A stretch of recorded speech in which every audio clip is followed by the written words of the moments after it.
দর্শক, গাজীপুর মহানগরে আপনারা জানেন একটি হত্যাকাণ্ড হয়েছিল।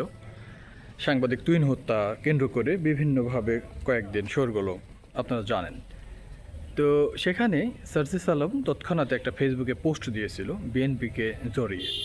তো এ ব্যাপারে অনেকেই মনে করছিল প্রথমে যে বিএনপি হয়তো জড়িত, বিএনপির লোকজন বা যারা ক্যাডার রয়েছেন দলের, তারা হয়তো এটা হত্যাকাণ্ড করেছে। কিন্তু পরবর্তীতে পুলিশ দ্রুত ইনভেস্টিগেশন করে জানায় যে এটা অপরাধী চক্রদের ভিডিও সে করায় তাকে হত্যাকাণ্ডের শিকার হতে হয়েছিল। সার্জিস আলম এভাবে পোস্ট করেন বিএনপিকে কেন্দ্র করে।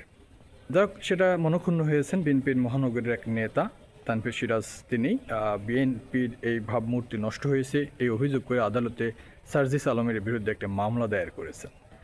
সেটা আমলে নিয়েছেন বিচারক আলমগীর মামুন। তিনি বলেছেন এই ব্যাপারটা সিআইডিকে তদন্তের জন্য।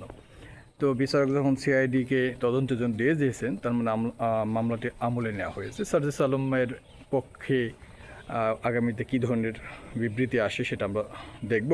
তবে বিএনপির ভাবমূর্তি নষ্ট হওয়াতেই এই বিএনপির নেতা তিনি মনক্ষুণ্ণ হয়েছেন এবং তিনি বলেছেন 10 কোটি টাকা তিনি মানহানি মামলা করেছেন। বিএনপির দলের নির্দেশনা নাকি তিনি এই কাজটা করেছেন। এখন কথা হচ্ছে সার্জিস আলম এই প্রথম হয়তো ভয়ানক মামলার স্বাদ গ্রহণ করতে যাচ্ছে, তাও এখন তো তারাই পাওয়ারে।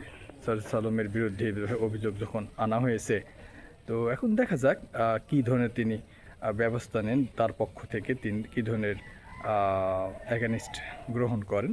সার্জিস আলমের এই মামলা নিয়ে আমরা দেখি পরবর্তীতে কী ধরনের পরিস্থিতি তৈরি হয়।